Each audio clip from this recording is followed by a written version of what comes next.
Bismillahirrahmanirrahim. Assalamualaikum warahmatullahi wabarakatuh.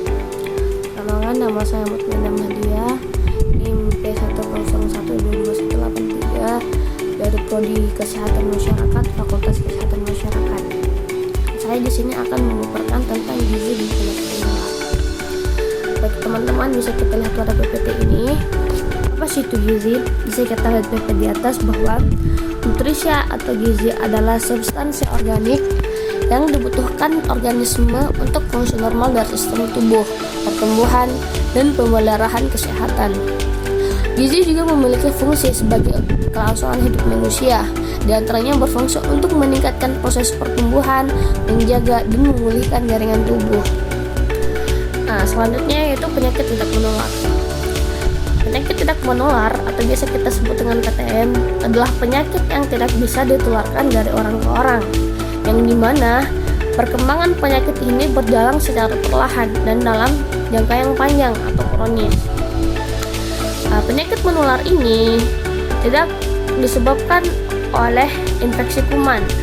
Contoh dari penyakit tidak menular ini seperti jantung koroner, diabetes, stroke, anemia, kanker, dan lain-lain. Selanjutnya, hubungan gizi dengan penyakit tidak menular. Hubungan gizi dan penyakit tidak menular ini sangat erat, yang dimana pola makan yang tidak teratur dan gizi kurang dapat meningkatkan resiko terkena penyakit tidak menular seperti obesitas, diabetes, penyakit jantung, stroke, dan berbagai jenis kanker lainnya. Penyakit jantung dan stroke disebabkan oleh mengonsumsi makanan yang tinggal lemak jenuh.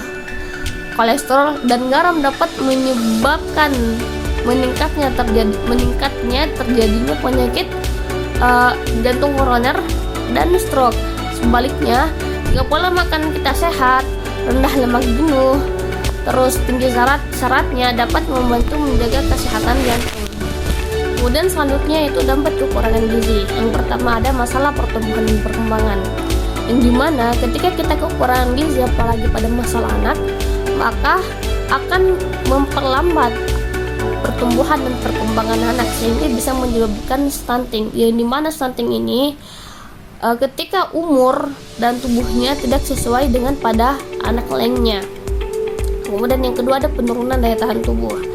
Penurunan daya tahan tubuh ketika kita kekurangan gizi, maka kemungkinan kita akan rentan terhadap penyakit, sehingga penyakit itu mudah masuk ke dalam tubuh seperti itu. Kemudian ketika ada gangguan fungsi otak,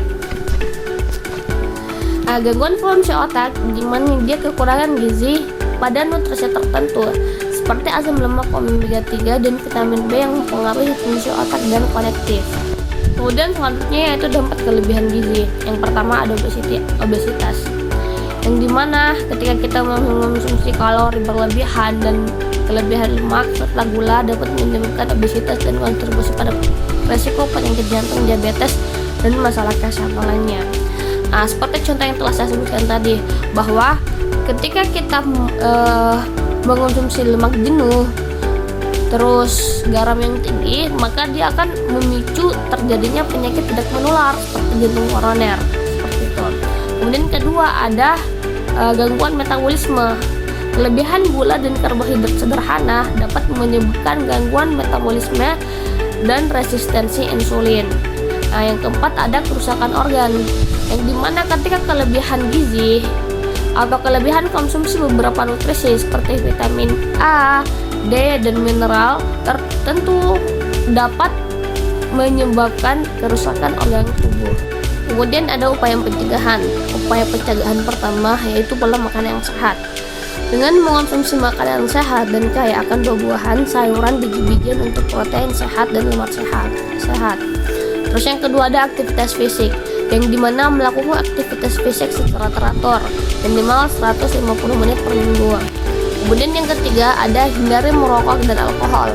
Berhenti merokok dan mengurangi konsumsi alkohol dapat mengurangi risiko penyakit jantung, kanker, dan masalah kesehatan lainnya. Kemudian ada mempertahankan berat badan. Dengan menjaga berat badan yang sehat dengan pola makan seimbang dan aktivitas fisik dapat membantu mencegah obesitas dan penyakit terkaitnya. Kemudian ada pemeriksaan kesehatan rutin. Nah, lakukan pemeriksaan kesehatan rutin seperti pemeriksaan tekanan darah, kolesterol, gula darah dapat membantu mendeteksi dini rasiko penyakit tidak menular. Kemudian ada kelola stres. Mengelola stres dengan cara seperti meditasi, olahraga, atau hobi yang menyenangkan dapat membantu menjaga kesehatan mental dan fisik.